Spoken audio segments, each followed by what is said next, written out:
আজকের গল্প লাল সংকেত। ছোট্ট রাখাল ছেলেটি সকালে ঘুম ভেঙে মায়ের কাশির শব্দে দিন শুরু করে। পানির কলসি হাতে মা দুর্বল হাতে খুঁটির ভর দিয়ে হাঁটছেন উঠোনে। কাঁচা পথ ধরে রাখাল ছেলেটি হাতে লাঠি নিয়ে হাঁটছে, পিছনে ছাগলের দল। কামিজটা একটু ছেঁড়া, তবু চোখে দীপ্তি, জীবনের ভার বইছে এক শিশু। পাহাড় ঘেরা শান্ত জঙ্গলের পাশে ছাগল চড়াই ছেলেটি গাছের ছায়া বসে।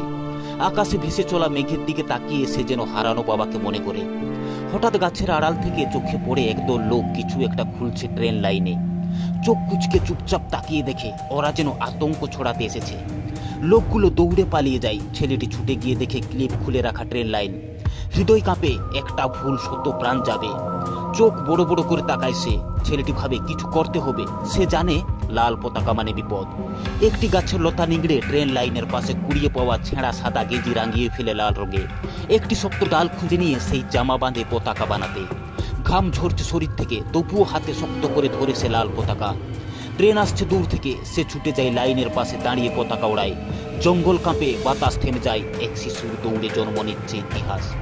ট্রেন থেমে যায় হুইসেল বাজিয়ে। চালক নামেন ঘেমে ওঠা আশ্চর্য মুখে। ছেলেটি হাঁপাতে হাঁপাতে সব ঘটনা খুলে বলে এক নিঃশ্বাসে। খবর ছড়িয়ে পড়ে চতুর্দিকে, পত্রিকায় আসে তার নাম। এক রাখাল ছেলের বুদ্ধি বাঁচালো শত প্রাণ। সবাই বলে সে আমাদের গর্ব। সরকার তাকে ও তার মাকে নিয়ে যায় শহরের এক ভালো হাসপাতালে। পড়ার সুযোগ মেলে আবার, চোখে স্বপ্নের আলো। এইবার সে থেমে থাকবে না। বুদ্ধি আর সাহস একসাথে থাকলে ছোটরাও বড় কিছু করতে পারে।